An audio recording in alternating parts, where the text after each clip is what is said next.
I'm really not gonna be on here long, man. Definitely had to come back, get into some bite down boxing talk. My name is Wood. Please check me out at www.bitedownboxing.com. I just put the article up, a fight write up of the card. Some pictures in there if you want to see some photo gallery. Photo gallery. Um, Before I even get going, I feel like talking about AJ's fight is kind of like arguing about a Nas album or a Jay Z album or a Tupac album or any of your favorite artists. Um, I don't think the dude can do anything right. I think until he fights who everybody wants him to fight, people are probably going to continue to have questions about the guy. So I thought it was a pretty good performance. I thought Pulev was a good enough of an opponent. Um, and I thought he did some different things. I was a little concerned that his guard was as wide as it was. That jumped off the screen to me very early on. Um, he wasn't circling around the ring and moving as much as people criticize him for doing against, Andy Ruiz. It's almost like people want to see the dude fail or they want to see what he's not because they think he's not. I mean, the dude is a fighter, man. I think he does things his way. It's not gonna be people that don't like him. You're probably not gonna like him, but I tip my cap to anybody that climbs up those 3 steps and enters that ring. And the dude is out there trying to fight the best possible. So I don't have many criticisms of him. Pulev, his jab seemed to bother Pulev. For it to be a 6'6" versus 6'4" in the height differential, it looked like he was three 3 inches or 4 inches taller than him. It was a noticeable difference in height. But his range, I thought his jab was pretty decent. I thought the jab to the body, the jab in general, whether he was working upstairs or underneath, it just seemed to offset everything that Pulev wanted to do. And it's not like a lot of other heavyweights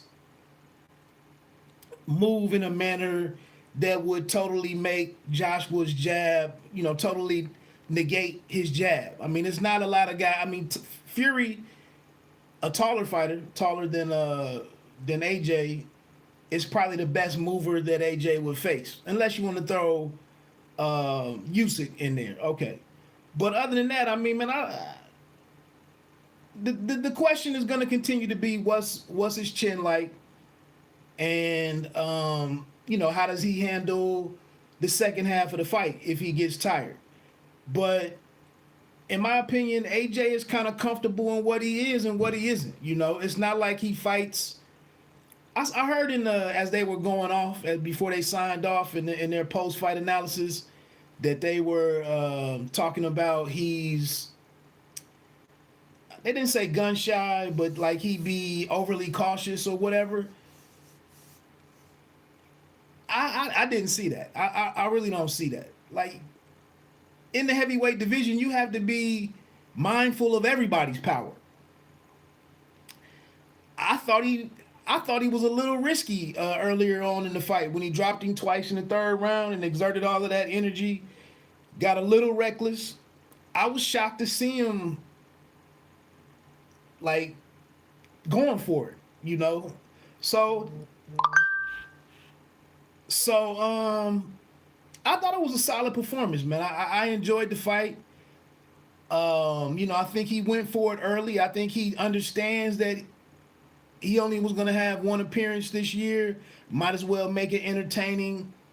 It's all what do they call it? When you need to look good, you have to win and look good. I think he was aware of that and gave people something to consider.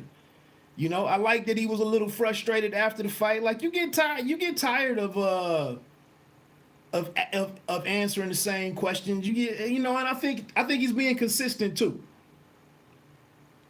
I think he's being pretty consistent. I thought he got hit quite a bit. If you take a look at the at the photo gallery that I included at the bottom of the article, he took a couple of good shots. One of them was a jab, maybe even an up jab from Pulev, but he got caught a time or two. One thing that AJ said going into fight week was that he was only going to get better. These guys, if they don't get him in the ring soon, he said he was only going to get better, and that was going to make it worse for them. And trying to get my ESPN Plus going, and I don't totally disagree with him. I think I was just telling my man Latoris Harrison. I was just telling him, man, that I think he's learning how to fight tired. That was one of the major concerns with AJ is his stamina. But I think all fighters are going to get tired. I mean, not everybody is a Floyd Mayweather who you saw was at the fight, but everybody's not going to fight like they can fight 15, 20 rounds and can go all night. Not everybody is going to do that. But what you have to do is have somewhat of a poker face. You got to be able to fight through it. You got to be able to fight tired. You can't give away the fact that you over here messed up. And I think previously when he would get tired, it looked like he was gassed out. Tonight, yeah, he was tired, but he still remained a threat. I think those are two different things. I don't think, of course, Pulev's not the biggest puncher, so I mean, I don't know if he answered anybody's concerns about his chin, but he didn't seem like a fighter who just completely doesn't want to get touched. I didn't see that.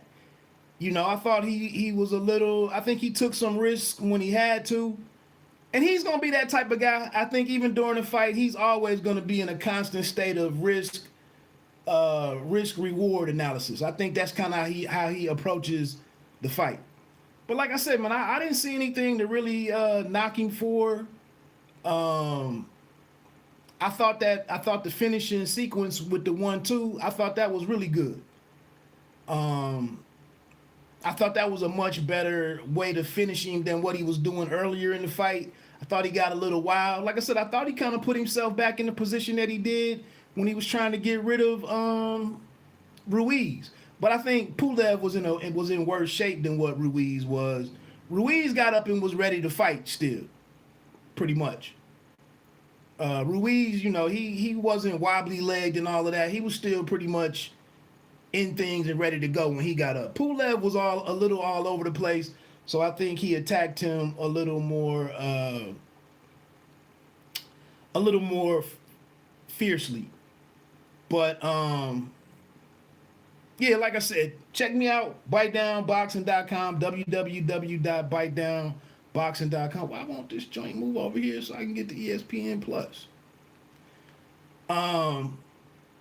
But yeah, and I like the fact that, when he got later on into the fight with going into the final third or the final quarter of the fight, I like to see him go for the knockout again and kind of create the moment of it, of excitement or the type of drama that he probably felt like he needed to create to kind of create any momentum going into 2021. He's aware that who knows when he could, who knows what's next for him. Does he have to go the Usyk route, or is it going to be a chance? Damn, did they get is the COVID situation going to be a barrier to making the fight? Or, I mean, if they want to do it badly enough, I guess they can do it on a smaller scale and agree to make the fight. Maybe possibly with the limited crowd, with a smaller crowd or whatever. However they want to get it done. But again, I mean, obviously the key thing is that they have to find out what's going to happen with this, with Wilder's mediation situation. The one thing that they kind of alluded to that is a little something to consider there is the fact that I understand they went the mediation route, but why did it happen so many months after the the October timing, the October fight, I think was when it was the second date. Why did they let it go months after that before they did this? That seems a little odd to me, but I don't know. That whole situation is just a shit show. But yeah, man. Like I said, I thought he looked pretty decent tonight. I don't know. He could. I like that he was frustrated and understands the reality of the situation. Like either people are rocking with you or they're not, and they're gonna continue to ask these questions. You can't make fights that people don't want to that people don't want to make, and it's no sense in getting all damn and getting all flustered over it and getting off of your square and messing up your own business. But like I said, I think we definitely got to see what's going to happen with this mediation. I haven't even heard any follow-up reports on what's going on with that, if there's been any meetings or proceedings or anything or whatever. And again, I think with the one thing that's going to continue to hamper progress there is the fact that there's really no way to pay for that fight right now. Not for the guarantees that they want. And so I don't think none of them really want that fight, to be honest. But I just think now, with the possibility of having the undisputed fight, you obviously want to have that one, if at all possible. So we'll see what happens with that. Anyway, the ESPN card is on. Looks like they might be getting ready to get into the first fight. I'm gonna jump on off of here. Like I said, the thing that pissed me off is the Elvis Rodriguez cat fell off of here because he tested positive for COVID. So that's why it's a 7:30 start time versus 7 o'clock. And I just wanted to see what dude was gonna do in the ring next. Like I said, he's a very interesting prospect to me. And I didn't know anything about his opponent, but I don't know, man. I like mid-major boxing. I was joking with a cat about that. I ain't really into the big marquee the big marquee matchups as much as I am with the mid-level fights. That's really where, for me, that's my favorite aspect of boxing, to be honest. So anyway, they got these young prospects in here. I gotta go run out, try to get something to eat. I'm just gonna fall back and I guess see what the word is on how people are reacting to the win. I'm sure he didn't do enough for some, but I thought it was a pretty good performance, man. I think I enjoyed the fight. I thought it was a pretty good fight. Bite Down Boxing. Don't let them count you out. Like I said, check out. I got the fight write-up and a photo gallery over on the website, www.bitedownboxing.com. Just stop by there for a minute and give me a click. You know what I mean? Enjoy the rest of the fight night. Peace.